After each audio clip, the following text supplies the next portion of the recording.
কি করছো গো কাকা? এই যে চিংড়ি মাছ নিয়ে এলাম আজকে। বাহ, দেখি কি দিয়ে করব চিংড়ি মাছ। চিংড়ি মাছ আমার পছন্দ না, কিন্তু নিয়ে এলাম আজকে। ইঁচড় রয়েছে, ইঁচড় রান্না করব। সকাল সকাল তো ভোট দিয়ে এলাম।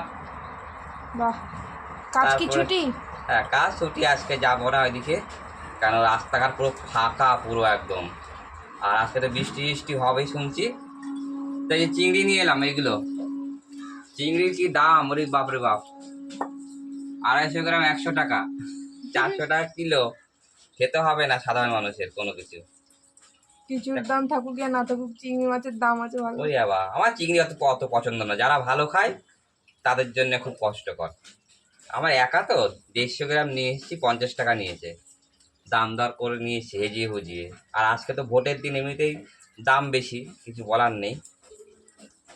তারপর রান্না বান্না হবেই, সকাল সকাল রান্নাটা করে নিয়ে ব্যাস ফাঁকা। তুই তুই বাড়িতে আছিস তো? হ্যাঁ আছি।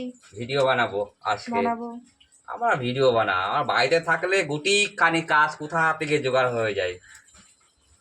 যাই হোক বন্ধুরা, আজকে সবাই ভোট টোট দাও ভালোভাবে, আর একটু ভালো মন্দ রান্না করে খাও। আজকে তো ছুটির দিন।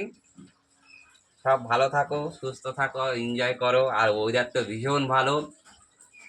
বাবাকে নিয়ে গেছি, তাড়াতাড়ি ভোট হয়ে গেছে। আর আমাদের ওয়ার্ডটা এত ফাঁকা, 66 নং ওয়ার্ডটা একদমই ফাঁকা আমাদের। তা খুব ভালো ভোট দিয়ে এসেছি। ভোটটা হয়ে গেছে, মাথা থেকে চিন্তা আউট হয়ে গেছে। Bye, see you.